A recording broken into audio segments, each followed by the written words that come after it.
ఇప్పుడు ఇది మెయిన్ వాకిలి. ఇది నీవు యథార్థమైన మనసుతో వస్తే డైరెక్ట్ బైబిల్ పట్టుకో మనలోకి వస్తావు, అంతేనా?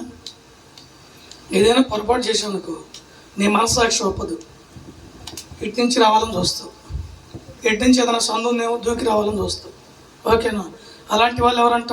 దొంగయు దోచుకుని వాడై ఉన్నాడు అంటే వాడి మనిషి మంచివాడు కాదు, చెడ్డ ఆలోచన, చెడ్డ తలంపులు. ఇప్పుడు నీ హృదయంలో డైరెక్ట్గా వాక్యం ఉందనుకో, నువ్వు నేరుగా గొర్రెల ద్వారమునే ప్రవేశిస్తావు. ప్రవేశించే అవకాశం ఎవరు ఇచ్చారు? ప్రభువు ఇచ్చాడు. అంటే గొర్రెలకు ద్వారం ఉంటుందా? ఉండదు. దొడ్డికి మీకు కాశారా? మీరు బర్రెలు గొర్రెలు మేకలు కాశారా?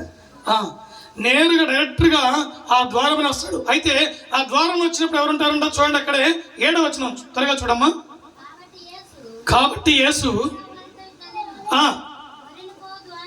గొర్రెల పో ద్వారమును నేనే, నాకు ముందు వచ్చిన గొర్రెలు, నాకు ముందు వచ్చిన వారు అందరూ దొంగలను దోచుకుని వారై ఉన్నారు. గొర్రెలు వారి స్వరం వినలేదు. నేనే ద్వారమును, నా ద్వారా ఎవడైనా లోపల ప్రవేశించిన ఎడల వాడు రక్షింపబడిన వాడై లోపలికి పోవచ్చు, బయటికి వచ్చుచు మేత మేచుండును. ఏమండో, ఎవరి ద్వారా ప్రవేశించాలి? ఇప్పుడు నువ్వు గొర్రెల ద్వారంలో ఉన్నప్పుడు గొర్రెలన్నీ పోతా ఉంటాయి. కాపరి ఎక్కడ ఉంటాడు? దొడ్డి వాకిడి దగ్గర ఉంటాడు. ఏ గొర్రె మేసిందా? ఏ గొర్రె బలంగా ఉందా? వినండి ఇక్కడికి రండి. ఏ గొర్రె బలంగా ఉందా? ఏ గొర్రె గర్భింతో ఉందా? ఏ గొర్రె బక్క చిక్కిపోయిందా? ఏ గొర్రెకి జబ్బు చేసిందా? ఏమో ఏ గొర్రెకి జబ్బు చేసిందా? ఏ గొర్రెకి నోటి జబ్బు చేసింది? ఏ గొర్రెకి కాలికి పుండయింది? ఏ గొర్రెకి బొచ్చు రాలిపోయింది? ఏ గొర్రె మేత తింది, మేత తినలేదు, అన్నీ చూస్తూ ఉంటాడు. ఆ గొర్రెలన్నీ లోనికి పోతాయి, మనలా అధికారి యొక్క ఆర్డర్ని బట్టి మనలా బయటికి వస్తాయి. బయటికి వచ్చేటప్పుడు ఆకలి ఉన్న గొర్రె, రోగంతో ఉన్న గొర్రెని ఆపుతాడు, ఆ గొర్రెకి వైద్యం చేస్తాడు, ఓకేనా? దొడ్లో ఉంటుంది ఆ గొర్రె.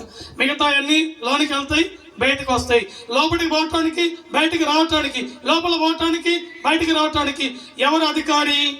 యేసు ప్రభు అధికారి. దేవునికి మహిమ కలుగును కాక. ఈ యొక్క యేసు ప్రభు అధికారి. అయితే నేను ద్వారపాలకుని అన్నాడు. ఏమన్నాడు? ద్వారపాలకుని. ఇప్పుడు నువ్వు ప్రవేశించాలంటే నా ద్వారా తప్ప నీవు తండ్రి రాజ్యంలోనికి ప్రవేశించలేవు. శిష్యులు అన్నారు, అయ్యా నువ్వెవరు అని చెప్పి అడిగితే, నన్ను కనుగొనని వాడు నా తండ్రిని కనుగొనలేడు.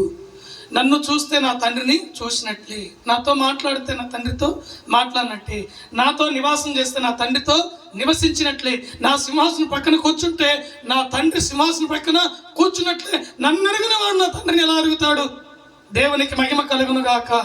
ప్రభునే ఎరగని నీవు, ప్రభు యొక్క ఆనవాలు ఎరగని నీవు, ప్రభు తెలియని నీవు, వాక్యము తెలియని నీవు, దేవుని సన్నిధిని తెలియని నీవు తండ్రి రాజ్యం ఎలా చేర్చగలుగుతావు? నువ్వు చేర్చబడలేవు. కనుక మొదట నన్ను ఎరగమన్నాడు. అంటే ప్రభుని మనము తెలుసుకోవాలి. ఆయనే ముఖద్వారము, ఆయనే మార్గము, ఆయనే జీవము, ఆయన సత్యము. దేవునికి మహిమ కలుగును కాక.